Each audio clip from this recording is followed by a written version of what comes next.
Okay, I'd like to get started on our next portion of the presentation. We have two speakers from the Cape Cod Commission.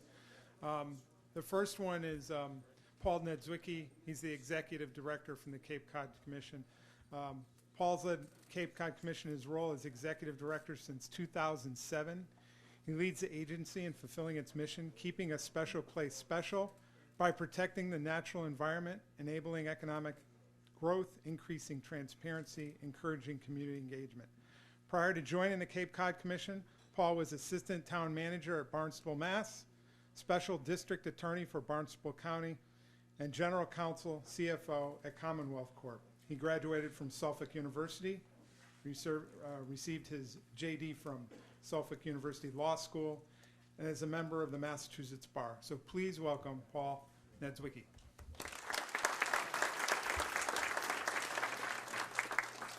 Thank you. It's good to be here this morning. We're a little late. We're about to talk to you about Cape Cod and some of our wastewater challenges down there. Some of them are unique to the Cape. Some of them are shared. We had another unique problem getting off the Cape this morning. You might know there are two automobile bridges that sort of connect us to the rest of the world. One of them was closed because of an 18-wheeler full of cranberries wrecked. That's another unique Cape Cod problem. Yeah, it's a big cleanup. It is. So I'm here to talk today a little bit about how we approached our sort of wastewater challenges on the Cape, what they are, how we approach them, and how we used Section 208 of the Clean Water Act in order to get a lot of that done. So if we look at the Cape and implementing the plan, we start with Cape Cod really being defined by water all around. So we have Cape Cod Bay to the north, Nantucket Sound to the south, the Atlantic Ocean is east, and then Buzzards Bay and the Cape Cod Canal really sort of split us off from the rest of the world. So we have that marine system that completely surrounds us, and we have 53 embayment watersheds. So these are watersheds where if something goes into the ground there, it winds up in an embayment or an estuary in those marine ecosystems. We also have almost 1,000 freshwater ponds, kettle hole ponds created by the glacier when it rolled back. So that's a big part of the story of water quality in general. It's a big part of the nitrogen story too, because these freshwater ponds are nitrogen sinks. They're like filters, and so they're an important part of natural attenuation process of nitrogen. And then we have groundwater. So on the Cape, almost all of our drinking water comes from groundwater. So we basically have one sole source aquifer. So the water beneath us, the water around us, the fresh water in the ponds really defines the entire environment. So we have been dealing with nitrogen issues. There are only a few treatment facilities on the Cape. So over 90% of the wastewater discharge is discharged on site through septic systems or Title V systems as they're known in Massachusetts. And with 10 years of scientific studies about the eutrophication in the estuaries and embayments, it was determined that 80% of the problem, 80% of that nitrogen that's creating that problem in the marine ecosystems comes from on-site septic systems and disposal. So we used Section 208 of the Clean Water Act, and so about 3 years ago, 3 years ago, the governor directed the commission to update a 208 plan that was originally, the first and only one was done in 1978 for the Cape. So Section 208 of the Clean Water Act was there to encourage regional planning, but it was back in the 70s when they were really looking at facilities and economies of scale around that at a regional level. There was a plan done for the Cape back then, and it was, when you go back and dust it off and read it, it was a pretty good plan, and it really started to predict the kinds of problems that we would have with nutrients, and in particular nitrogen, if we had the kind of residential growth that the Cape started to see in the 80s, late 70s and the 80s, and into the 90s. So we were directed to update that plan. The state was kind enough to give us $3 million to do that.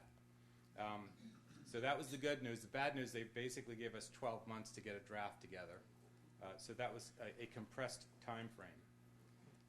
And they wanted us to focus on 21st century problems. So it was the evolution of the Clean Water Act, looking at nutrients and new ways to deal with nutrient discharge problems. And it really is a plan that supports a targeted watershed solution under some of the existing plans that were out there that towns were putting together. And we'll get a little bit more into that. We also want to take a new approach. Part of the new approach on the Cape was this was a regional approach. Cape Cod is Barnstable County. The county has 15 towns associated with it.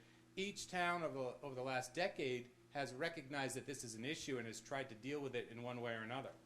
But this is the first regional approach. And so it was really about engaging the community first. Many of the towns had citizen committees that they put together, but they were 5 or 6 people that worked for years on the project and really didn't have enough of the community engaged. We also wanted to look at streamlining the regulatory process and reducing the cost to implement solutions. Because when we started the process, we had 15 towns that had been working for 10 years and not making a lot of progress. And the progress that was made was with a lot of heavy lifting involved. So a lot of the 208 process regionally was to look at the reasons why the towns had been unsuccessful and try to remove some of those barriers. So as much as we are going to talk about some of the technologies that we use today, the process was really that, looking at what was stopping communities from being more successful in their plans to remediate nitrogen. So it really did start with a stakeholder process. The 208 plan itself, Chapter 1, starts with this discussion. It's the basis, I think, for the success. We had over 300 stakeholders on the Cape engaged in this process over a 12-month period. And we also wanted that process to be objective. So we had it facilitated by a third party. We put together an ad hoc advisory group just for the 208 plan that kept us on schedule, that met with us every month to make sure that we were on schedule. We were looking to build consensus and look for agreement. We wanted to engage people in new ways, so we used some online programs and some sort of game theory. We had 900 people registered to play a game that was related, online game related to sort of water quality. We knew that we had to be flexible in that process, and really the guiding principle was that it had to be affordable.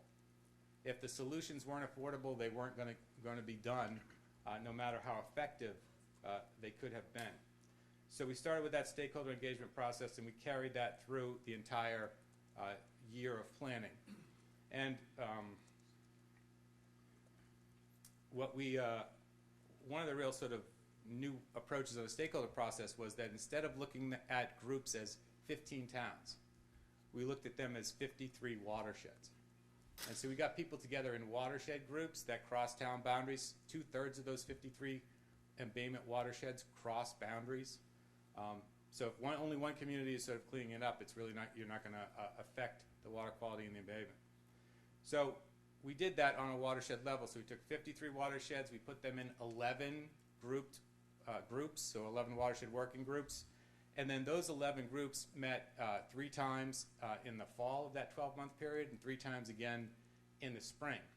So in the fall, it was a watershed-based group that we dealt with because the watershed really defines the jurisdiction of the problem. And so that's what we wanted to focus on in the first 3 meetings. In the second 3 meetings, we took those 11 watershed working groups and rolled them up into 4 sub-regional groups that did start to follow town lines a little bit more, because that spring discussion was about the jurisdiction of the solution. And so that sort of balance in the process and having that many people engaged really led to a successful outcome. We also wanted to identify new solutions. So looking back at why some towns had been unsuccessful is because some of these sewer plans came forward, and in the face of a big sewering plan, many of the residents on the Cape would point to other alternative technologies and say, well, why don't we use that? Why didn't you consider this? So we felt, backing up and starting from the beginning, that we had to take a look at everything. So while the focus to date had been on reduction, source reduction, we also wanted to look at remediation technologies and restoration technologies. So we put them all in there. And one of the sort of problems that the Cape has that makes us a little bit unique and pointed us in this direction is that 35% of the housing stock on Cape Cod is owned by second homeowners who only use it for a couple of weeks a year. So if you're going to sewer a community in order to solve the problem, you deal with a peak flow pricing issue. You have to build for maximum capacity, which isn't most of the year, so you are by definition overbuilding your system. So we felt in the face of that overwhelming reality for most Cape communities that we should be allowed to look at some of the remediation and reduction techniques. So we did that. Now that there represents the technology matrix. So Heather McElroy is going to speak to you in more detail about that. There are over 60 technologies that are evaluated as part of the 208 plan. They're in these three broad groups. We've also grouped them, as you can see on top, based on the sort of scale of the solution, whether it's site scaled, neighborhood scaled, watershed scaled, or whether there are Cape-wide solutions that would be more policy related. So they are grouped accordingly, and it's a good synopsis, and even the graphic representation, the icons we settled on early, follow through the plan, and they're still in use today. So it's a good discussion of the technologies, and Heather will get into more detail on that. But with those technologies, so now looking at the problems that the towns had, organizing around watersheds, putting all of the technologies on the table, at least for discussion at the beginning, we still internally had to look at the 53 embayment watersheds and try to come up with a solution. And so one of the other things that makes 208 unique here is the principle that when we were trying to solve the problem, we had to actually stop ourselves from solving the problem, right? There's always this, we want to go for a preferred solution. There's one way to do it. Our job regionally really was to take all these complex data sets and create a framework for that discussion to happen in a more expeditious fashion on a local level.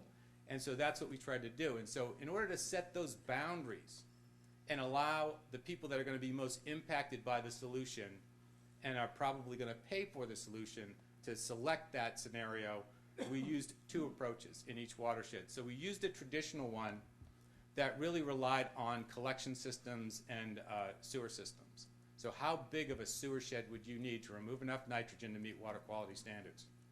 And then we had another team, that was one team, we had a second team that worked trying to use exclusively non-collection systems and alternatives to remove enough nitrogen to meet water quality standards. So the theory here is that if we could show two scenarios, one traditional and one alternative, that both could conceivably meet water quality standards or come close, then the discussion in the community was no longer this pseudo-engineering discussion about which technology we should use. It was more about this defines the parameters of the possibilities, so the solution really lies in the middle somewhere. So I think this approach, and not releasing a preferred option on a watershed basis, and was essential to moving forward and having this plan sink its teeth in and get some traction. So to sort of illustrate that, we have a watershed, and a traditional scenario, what's represented in blue up there is a sewer shed. So that would represent that traditional approach.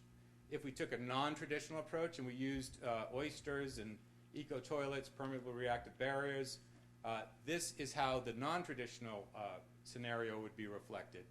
And so those being the two extremes, traditional and non-traditional, the community then would come together within that framework to see what worked best for them. Did they have density where traditional approaches made sense from a cost perspective? And did some of the alternatives make sense in some of the more seasonal parts of the community? They would conceivably come up with a hybrid scenario and would be able to move forward with that. So how do you implement that? How do you take alternative technologies that have some question about their level of performance and put them in a plan and have that work? Well, you do it by embracing an adaptive management framework that is illustrated up on the screen right now in what we refer to affectionately as a wiring diagram. But what you see reflected on the left-hand side is a stack of technologies used in a watershed that collectively should meet water quality standards. And up top you have some of the alternatives. Every 5 years they're monitoring, so there are monitoring protocols associated with each technology. That monitoring information is used to make sure that we're removing as much nitrogen as we thought we would. And if we're not, there can be an adjustment to technology, the selection of a different technology, or at some point in those 5-year increments, if the alternatives aren't working, they default to the more traditional approaches on the bottom that are represented in blue.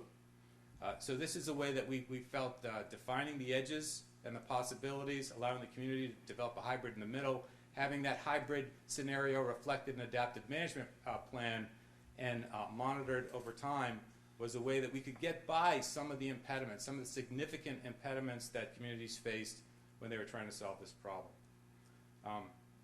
So in doing this, in trying to make complex data sets like this easier to use, it has to become more visual and interactive, and people have to be able to invest in that. So what we did is we started to design some decision support tools that could help frame that, make it easier for citizens that were busy and that weren't engineers to understand the issues that we're dealing with, especially when it got closer to a town meeting and there was going to have to be a vote taken.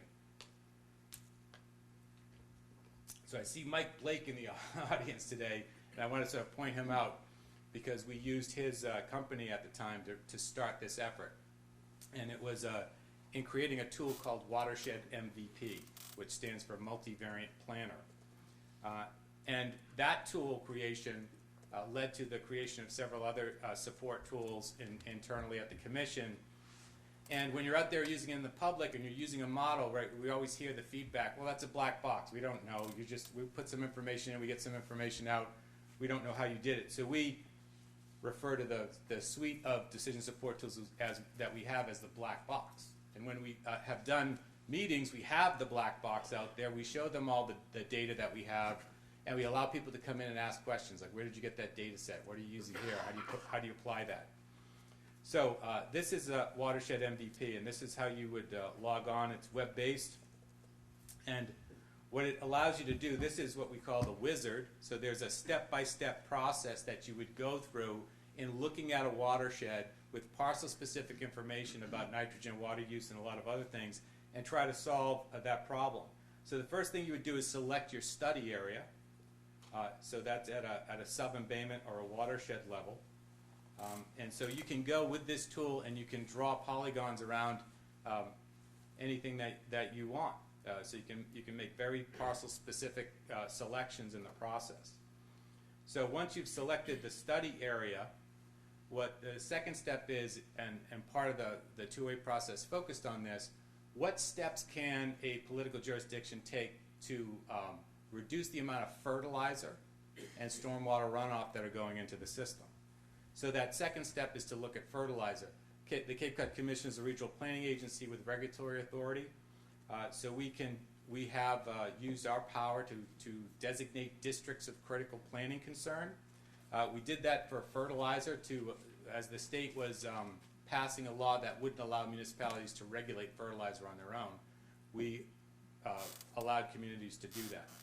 So fertilizer credits are taken, stormwater programs are then evaluated and taken, that nitrogen load is adjusted after that happens.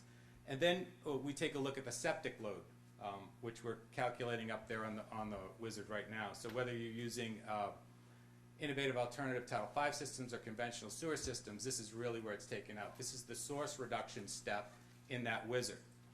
And so after you have placed those technologies, it will allow you to look at remediation technologies. So those are sort of groundwater, intercepting nitrogen that's already in the groundwater with permeable reactive barriers and other alternative programs like that. And so you can see that dial on the screen too, and that dial moves from where the embayment is, and as you remove nitrogen, you can see if by the selection of these technologies you're getting closer to removing enough nitrogen to meet water quality standards. And then the final selection are sort of those in embayment or those in water alternative options like oysters or floating constructed wetlands. And so you can select all of these technologies in a process that follows the process outlined in 208. And what this program does is it will give you a visual of whether you're meeting water quality standards, how much some of the bulk costs associated with those technologies are. And it exports also a spreadsheet that has a lot of different information on it.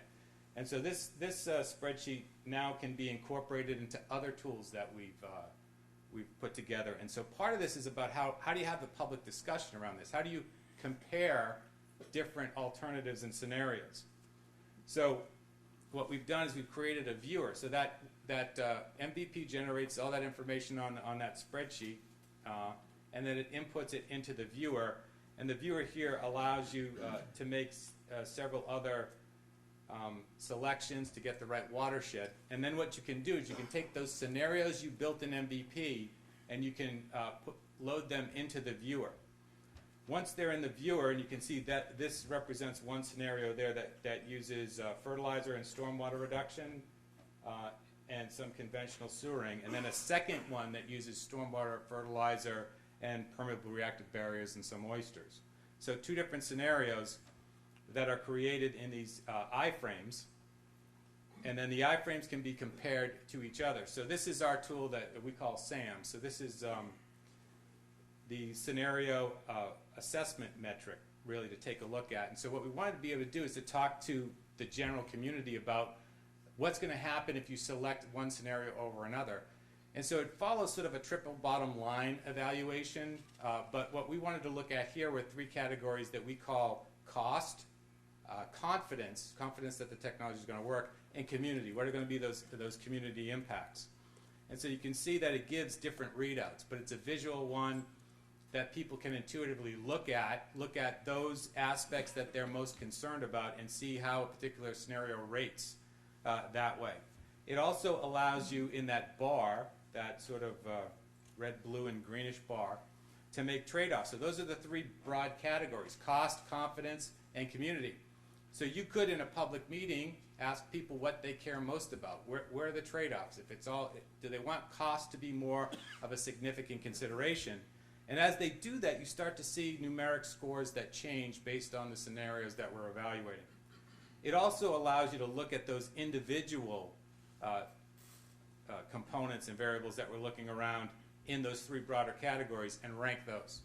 So this is a way to take some of the statistically significant and scientifically developed evaluation methods and allow the public to interact in a way that's appropriate in order to making their decisions about how to move forward. So that those are the two decision support tools that we have.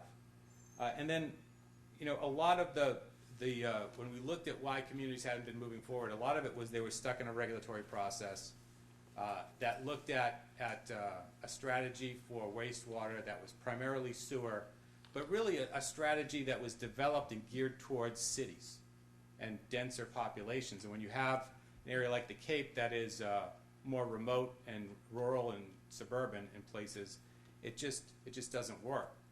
So we needed to streamline the process.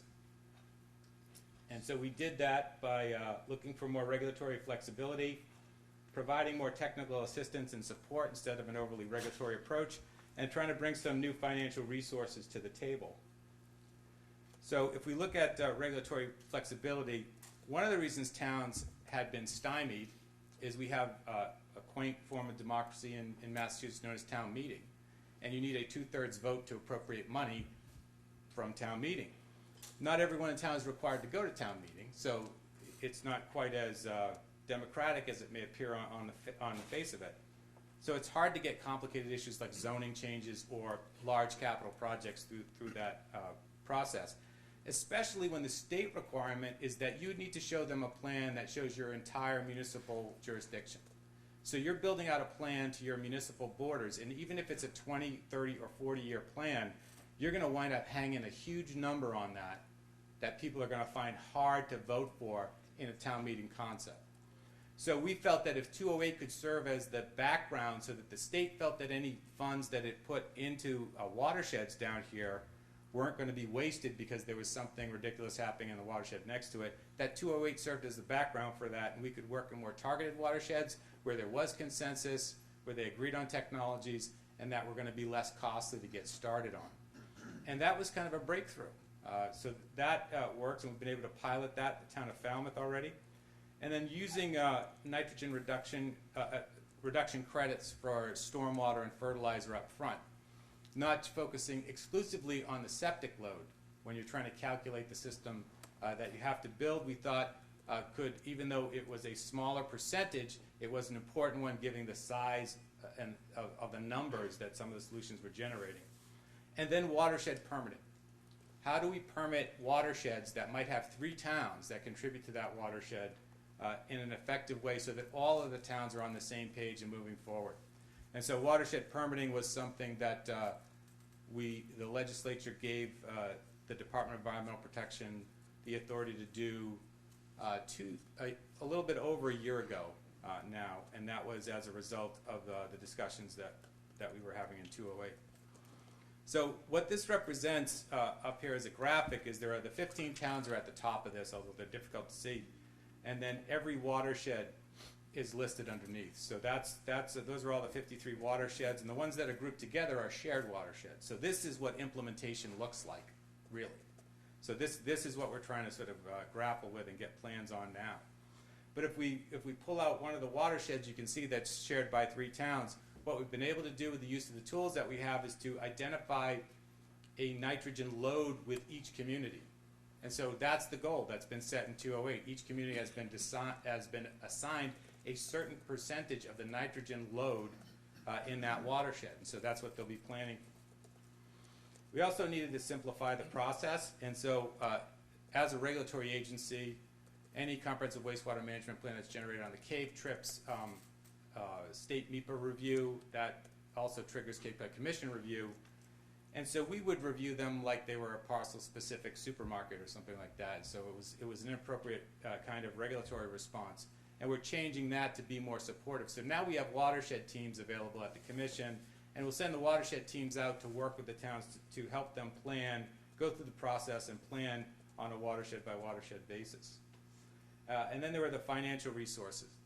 So there's ultimately the cost of the scenarios that are selected, potential financing, how are you going to finance some of those costs, and once you've done that, where are you going to get the revenue from to pay the financing back to build those facilities, and ultimately, what is the impact going to be when you do that on individual homeowners? You know, we find it's much more successful to talk about environmental issues and environmental remediation issues when you can tie them directly to a household economic driver. And so that's what we've been able to do in the financing plan.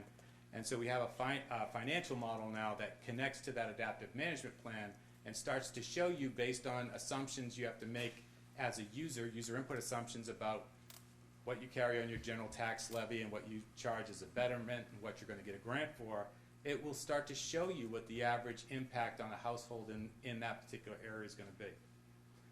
So the cost-saving measures, we're considering collection treatments in those areas where it made sense, where you had density to support the cost, broadening the use of remediation restoration technologies, and then the cost sharing that results from more than one community in a watershed trying to solve that problem together instead of separately. So when we took a look at what the overall cost of solving the problem on the Cape was, it was $6 to $8 billion when you look at those theoretical numbers associated with sewering the entire Cape. That's on a population of 216,000 year-round residents. So that was stifling. And it was actually, on a household basis, 5 times more expensive than the communities in the greater Boston region paid 25 years ago to clean up Boston Harbor. So that wasn't going to work. And even in revising prior to the 208 plan through a regional approach and revising some of those numbers, trying to get more strategic about where we might put larger treatment facilities and what areas we might sewer, looking at being able to solve the problem with half of the households on the Cape remaining on Title V systems, it was still 4.6 to 6.2. So post 208 update, the costs are coming down significantly to the $2 to $3.8 billion range. But people still aren't happy when you tell them you cut a $6 billion cost into a $3 billion cost. So, because it's still $1 billion. So what we've been able to do is to factor that over 20 years and then 40 years. And really the discussion now looks at 150,000 or so households on the Cape, most of them on Title V systems, looking at the average life of those Title V systems, what those replacement costs are going to be, especially given some of the challenges over the next 20 years with the designation of some of these watersheds as nitrogen sensitive and the impacts of sea level rise on groundwater. You start to look at 150,000 potential systems, replacement costs around 20,000, and you get up to a $3 billion number on that side. So now that the discussion is, is 208 and the scenario planning here can really be a refinancing of your existing wastewater liability. And that's a better discussion to have, but people still aren't paying monthly or annually for their Title V systems, so it's still a difficult one. But we're having a better discussion now, and with some of the financial resources that we've been able to bring in, it is conceivably going to be less expensive for people to invest in watershed scenario and monitor the progress of those projects over time than it is going to be to try to maintain your Title V system for the next 20 years. So we're getting there as it relates to cost. And then overall, there are 35 major recommendations in the 208 plan, but they're grouped into 4 categories. So we still have a lot to do, but those 4 categories are really information. We need more information, support. There needs to be a more supportive approach to the 15 towns and a less regulatory approach. We need the regulatory reform in watershed permitting and targeted watersheds, and how we account for some of the other nitrogen reducing policies that towns can put in place, and then ultimately cost. And so those become the 4 pillars of the plan moving forward. So the next steps really were to designate towns as waste management agencies under Section 208. And so we did that in June. So all 15 towns have been designated as WMAs. They've been assigned a percentage responsibility for the nitrogen issue in each sub-embankment watershed. So that has happened. The next step is to work and get watershed reports in all 53 watersheds by July 1st of next year, 2016. So we're engaged in that process right now, and so those watershed reports will show a traditional proposed approach, an alternative possible approach in all 53, and the hope is that we'll be able to take 20% of those watersheds, starting with the priority ones, over the 5 years from July, and be able to have hybrid approaches and preferred approaches developed locally that we can move forward with in all watersheds. So if the communities don't come up with their own watershed report, the plan sort of authorizes the commission to come up with a default watershed report for them. And so that implementation report will be filed and ready to go, and we'll be sort of reporting back to each town on how they're doing in the watersheds in their town as we move forward. So that's sort of an overview of 208 process, some of the thoughts behind it, and how we're moving forward with implementation, some of the challenges that remain. The basis for it, though, really is the technology matrix, when we talk about how we sort of structure and think about technologies. So Heather McElroy, our natural resources specialist, is going to get up and show you some of the technologies and some of what we've been thinking about and doing on technologies. So here you go, Heather. All right. Thanks. It's nice to be here.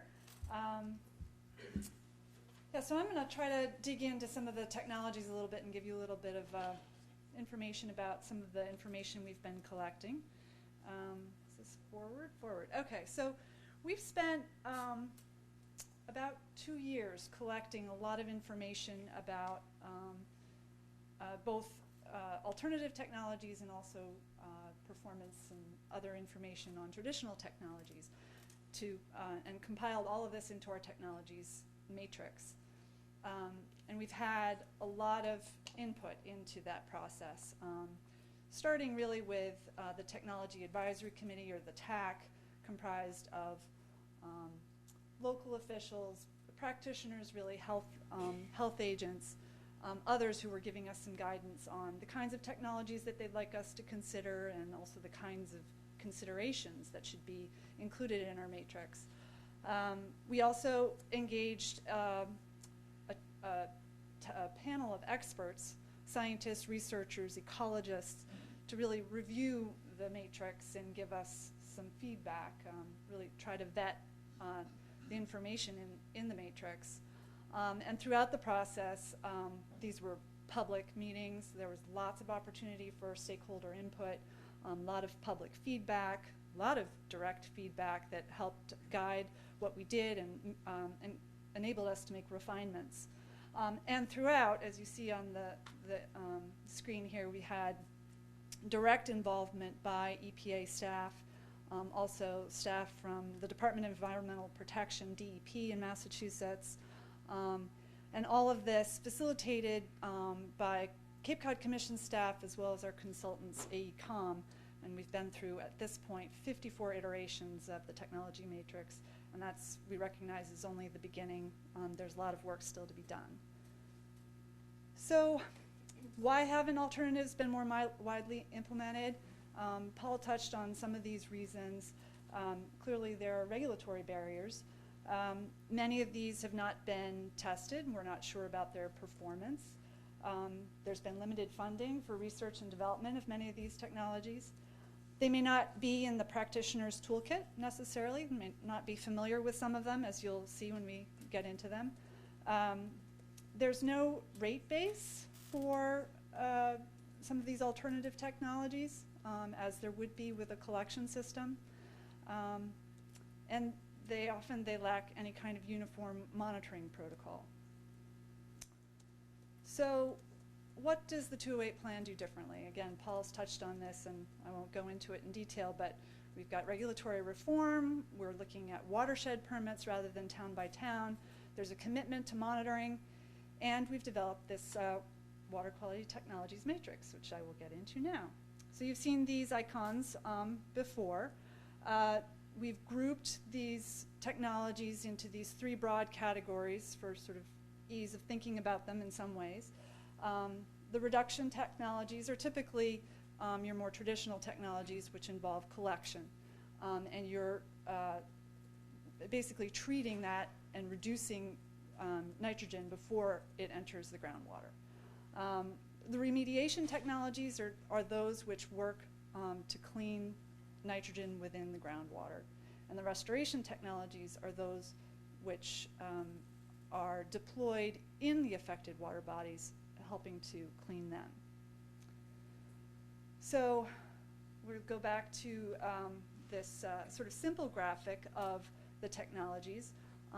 As Paul explained, we've sort of sorted them, both by how they work and where they work.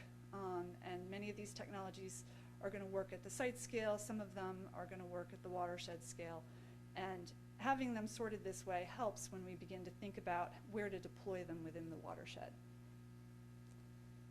So this is just a little tiny snippet of the huge spreadsheet that AECOM developed for us. There are probably 100 columns going to the right, and there are 60 plus technologies plus details on collection and disposal methods going for 100 rows down.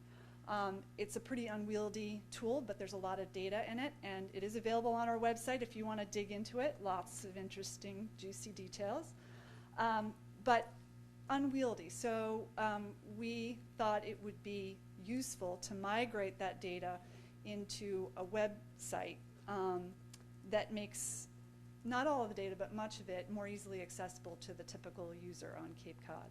So this is what the web page looks like. Again, you see the technologies listed, sort of sorted by their, how they function. And you can grab a technology and carry it up with your cursor to this box and compare technologies. And we have a few identified there. You hit the compare button, and you get a nice little chart that, in a very simple way, sort of gives you a quick graphic on what's the nitrogen removal, the high and the low for each one of these technologies. If there's phosphorus removal, you'll see that as well. And the useful life, the years before that technology might realistically need to be replaced. Our default number is 20 years, which has been sort of our planning period, but you'll see some of them have a shorter useful life. So I'll just dig into some of these technologies in a little more detail. Realize that at this scale the images may be a little bit difficult, but there are nice graphics that give sort of a schematic of what the technology looks like. Here we have the page for fertigation wells. You can tell, if I have the right here, the icon for remediation. This is something that is working to clean the groundwater. We see our nitrogen removal rates and phosphorus removal rates. There's a high and a low for each. You have a brief description of the technology. In this case, a fertigation well is a well that is dropped into to intersect with groundwater, typically in an area where there are high nitrogen levels. And that groundwater is then used to irrigate recreational fields, golf courses, etc. Then if we go down to the next bar, advantages and disadvantages, we've sort of collected advantages and disadvantages for each of these technologies, sort of, highlight potentials and other considerations. And then next one down, we have some information on monitoring costs, and then also other considerations such as siting characteristics, siting needs. Again, the useful life is here, and the time to see results. So to dig in to some of that information just a little bit more, the nitrogen removal rates, you can see here, it could have a high of 98% or 56. I can't exactly see it myself. But the point is here, there's a high and a low range. This information we've collected based on our research. In some cases, these technologies are operating, and so there are actual results that we can look to. And then the other important consideration for these removal rates is they're based on different influent sources and different concentrations of the nutrient within that influent. So it's going to vary by the technology, which you'll see is reflected in the removal rates as well. Also, the time to see results. This is an important concept, especially on Cape Cod, where we're trying to really tackle the problem now and also see results as soon as possible, because we're experiencing now the adverse effects of overloaded nitrogen in our embayments. So where the technology is located within the flow of nitrogen from its source to the affected water body contributes to the length of time that it takes to see results in the affected water body. So on Cape Cod, you can have travel times that could be greater than 10 years, but right at the coast, it could be a year or less. So that's an important consideration as you think about where you're going to deploy a technology. And in some situations, you're going to want to have it in the water body because you're going to want to try to restore that water quality as soon as possible. So I'm just going to touch on a couple of additional technologies. And at the end, there's I'll put up the web addresses for all of these tools that Paul has showed you and that we have here. Floating constructed wetlands is another technology that has shown a lot of promise. Basically, you're creating a little wetland in a sort of a floating system that's tethered to the ground. And the nitrogen removal is happening in the root zone, where you're also providing some habitat for fish and microorganisms. There are a lot of advantages to this, not least of which is that it appears to be very cost effective. However, that all needs to be tested out. These have been deployed in freshwater settings, not so much in saltwater, so that's something that we're going to want to test. Disadvantages really that should show up there that come to my mind that aren't there yet include potential use conflicts on the water and also potentially aesthetic considerations. There may be some people who aren't interested in looking at these things when they've been looking out on a object-free water body. Monitoring costs, you can't see anything from here, but the monitoring costs for floating constructed wetlands are based on some estimates that our consultants collected. They're relatively high. I think it's, I can't even read it myself. $10,000 to $15,000 annually. And O&M costs could be not insignificant also on an annual basis. So these monitoring costs include the annual cost of evaluating the performance of the system. I think after we see, we've piloted some of these projects and we have greater confidence that they're going to perform in a certain way, then those monitoring costs may no longer be necessary. But certainly O&M will continue to be a requirement. Aquaculture is one of these things that people are really excited about and it shows a lot of promise. This is, as described, this particular technology is where aquaculture is happening. It does rely on harvesting of the shellfish, oysters or quahogs, periodically to remove that nitrogen from the system. Lots of advantages and disadvantages. Some of the advantages being that you're having a pretty immediate effect on the water quality in the affected water body. Oysters, a single oyster can filter 50 gallons of water a day, and they are taking that nitrogen into their bodies and their shells for the most part. So you're seeing some pretty significant ecological benefits right off the bat. There are the co-benefits associated with shellfish as well, the other organisms that reside as well in the water with the shellfish. There are lots of disadvantages, though. You could have a disease hit an area and really wipe out your nitrogen management technology in one fell swoop. So it's some serious stuff. Anyway, there's a lot of excitement about this. The town of Mashpee is actively looking to greatly expand their shellfish propagation program by tenfold through their wastewater management planning process presently, and that's in permitting. Other characteristics, again, not every estuary is going to be suitable for shellfish. You have to have the right conditions to make it work. And the time for results with shellfish could be immediate. And so, consideration of using this in an embayment like in Mashpee, the Mashpee River, where the water quality is significantly degraded, although improving.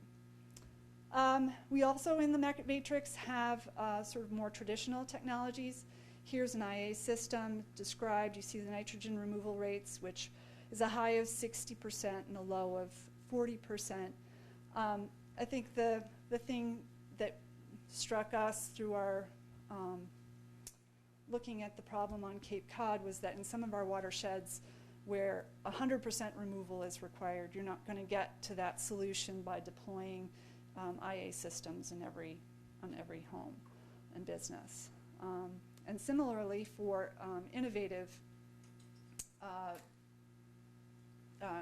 for enhanced IA systems, where the removal rates are higher, you're still not going to get to that solution. All right, so briefly before I wrap it up here, we wanted to just share with you a couple of the projects that are happening on the Cape that are utilizing some of these alternative technologies. Here are AmeriCorps members. We're very fortunate on Cape Cod to have an AmeriCorps program for the last 17 years. AmeriCorps members helping the town of Mashpee process oysters in the Mashpee River. Again, this is an exciting program in Mashpee, and other towns are definitely interested in looking to see how they can expand shellfishing programs. And so I should just point out, this is a story map. It's available on our website. There's a map. There are these, perhaps hard to see, but these little icons that show the locations where these technologies are presently deployed, being used, and there's a little information about each one. And this is something we're working on. We hope to expand as more information becomes available. Here's a stormwater BMP Gateway Marina in Hyannis. It's right down next to the harbor. This is a little park here, and EPA funded a subsurface gravel wetland for stormwater management, and you can see the construction here. We don't have an after shot, but it's coming along nicely. There are some wetland plants in there now, or wet tolerant plants. So they will start monitoring that in the coming months. And this is Muddy Creek, also known as the Monomoy River, depending which town you live in. Harwich to the north and Chatham to the south. This is a restoration site where the two towns have partnered with various funding entities to replace a culvert, an undersized culvert under Route 28. It will be replaced with a bridge which will widen the flow, allow for better tidal flushing, and it's very hopeful. We're all hopeful that nitrogen rates will lower in this estuary, as well as all of the ecological benefits that come from restoring an estuary. And here are some of the websites. We have a nice little closing slide, but I'll go back to the websites and you can write those down. I don't know if you have handouts, but this the web addresses are certainly available from us now or later or whenever. So thank you very much.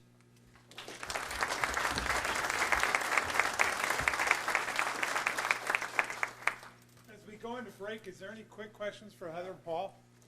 I want to make sure I heard that. Did you say an oyster cleans up 50 gallons per day? Yes. What's it clean up? Just takes the nitrogen out?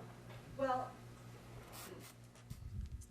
yeah, I'll just come right back here, and I don't have to hold it.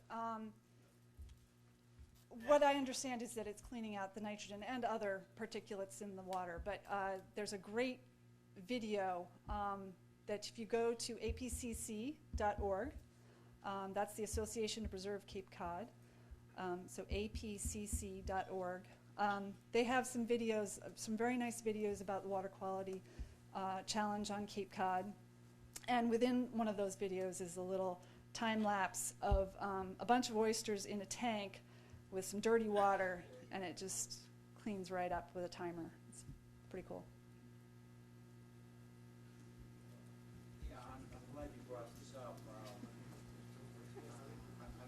wish that DEP was going to be on after you, because I'd like to know, I mean, since the oysters do such a good job in cleaning up nitrogen, are we going to be giving credit to Haven for all the oyster beds we have, and possibly in the old Saybrook, Westbrook, and Clinton areas, we could do nitrogen removal with oysters instead of all this alternative technology, so maybe there's a possibility we get some credit for that, in the future.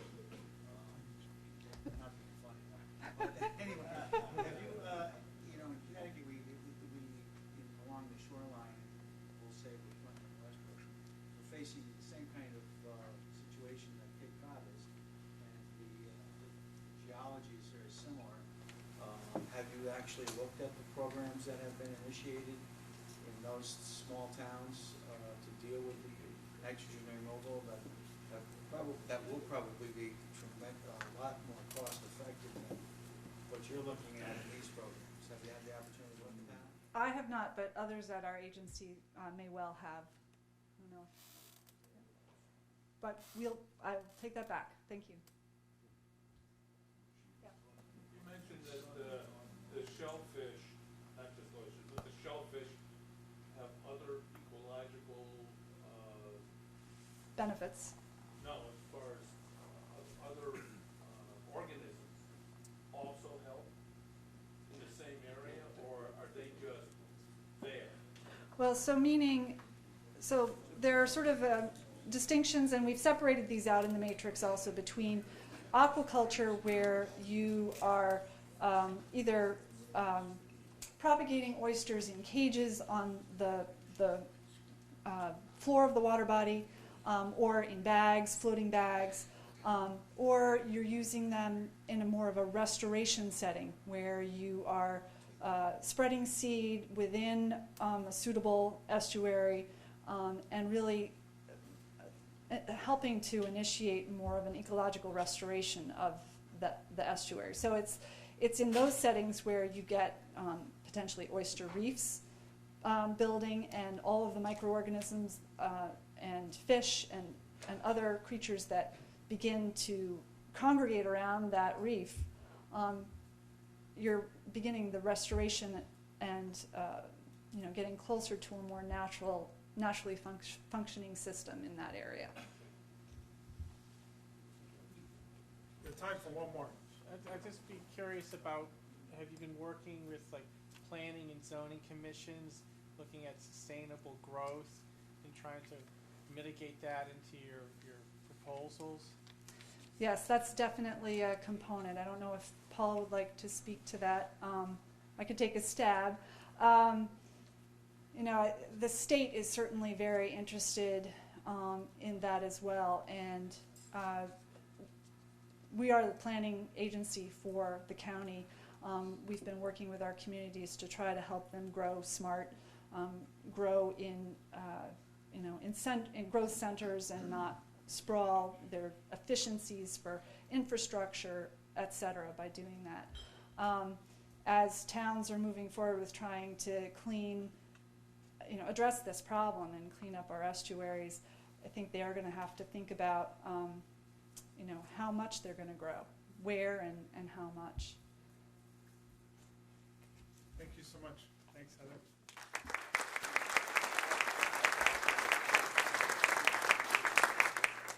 My takeaway from this is Cape Cod's looked at this in a very, very high level detail. They have a whole system in place. Probably recommend going on their website to pull out more information, to learn about it yourself. I know there's representatives from AECOM and other consultants that are working probably in Cape Cod. Mike Blake was mentioned.